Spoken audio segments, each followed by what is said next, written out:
Hey, how's it going, guys? Trexo here, and today here on Trexo we do gaming videos, and those can include let's plays, reviews, trailer breakdowns and reactions, all the way up to let's plays and gaming news videos. So if that interests you, be sure to hit that subscribe button and ring that bell if you're new. But let's just hop into today's video, and today we're going to be talking about the sustain meta. Is what is being tagged here in the competitive Overwatch scene. And there are three main components of the sustain meta. It's the nerfed Mercy, so the res with a 1.5 second cast time, which makes her almost nerfed all the way to the ground to like worse than like an Ana or a Lucio. Like she's probably back down to that level. Like she's not like a must pick anymore, I wouldn't say. But combining her strengths and Moira's strengths creates team fights that just do not end. Because with Moira, she can just heal, damage, and she has an ult in like under a minute. And then her ult heals and damages, so nothing dies. Nothing dies with Moira. If a good Moira and a good Mercy play together, your team is not going to die. Alright, unless their DPS are extremely good. Extremely good. Your team will not die if you guys stay together and fight Death Volley. And the third component of this is Roadhog. Now how does Roadhog play into this? How does he sustain when he's not even a healer to sustain his team? Well, Roadhog has his healing thing he does, and when he does do that, he takes half damage from every attack he withstands. So he can withstand a D.Va ult, he can withstand a lot of attacks, and you're just probably not going to kill him with, unless you're like your entire team focused on him, he's probably not going to die when he's healing himself back up.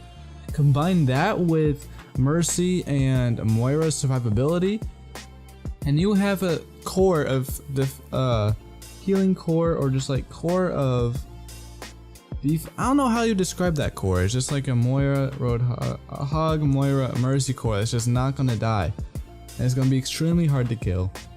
And what that does is just makes your team, because if you don't have to worry about your Moira and your Hog dying, you can probably pocket them while you're rezzing.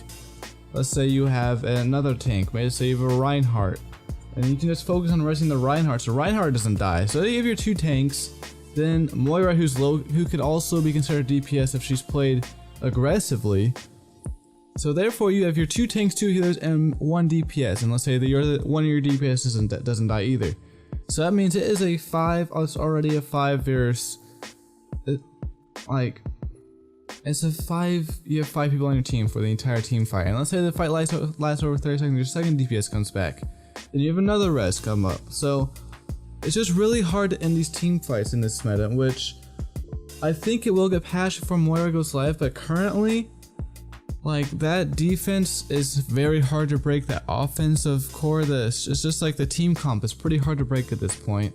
I think we will see a rise in tracers and Reapers across all comps. Reaper to deal with the Roadhog, and Tracer to deal with the healers, the Mercy and the Moira. Now, what comp could you run to benefit the most from the Moira meta or sustain meta? I think D.Va is a good one, because D.Va can just block her ult. I'm pretty sure D.Va can just hold defense matrix down, and Moira cannot get anything out of her ult. She can't heal, she can't damage, so her ult is rendered useless, which is extremely useful, because for a 5-second ult to eat 3 seconds of that, it makes it less vital for the game, much more less impactful, and overall helps your team out an extreme amount. So let's say you run Moira, Mercy, Roadhog, D.Va, and then we also have a Tracer for the Moira, like we mentioned before. What would your last, and then a Reaper? Does that comp work? Is that a successful comp in the Moira meta? Let's think about it. Let's break it down. So you have the Tracer to flank, you have the Reaper to just deal damage to the tanks, and then you also have Moira for general DPS as well as healing, and Roadhog is also considered a DPS tank since he just does not die and he deals out extreme amounts of damage, because Hog is kind of back to where he was before he got nerfed into the ground. So with that being said, there is a very solid mix of damage. And then Rein, if Rein is played aggressively, like in team fights, he can do extreme amounts of damage. And pair that Rein ult with a D.Va bomb, and you have team wipe. So this comp does work, in my opinion. I think it could be very successful, and you can also Earth Shatter plus Moira, the Moira beam or coalescence. Either way, you have loads of options for ult combinations, you have loads of options for defense, and you have loads of options for healing. So overall, I see this comp working out a lot.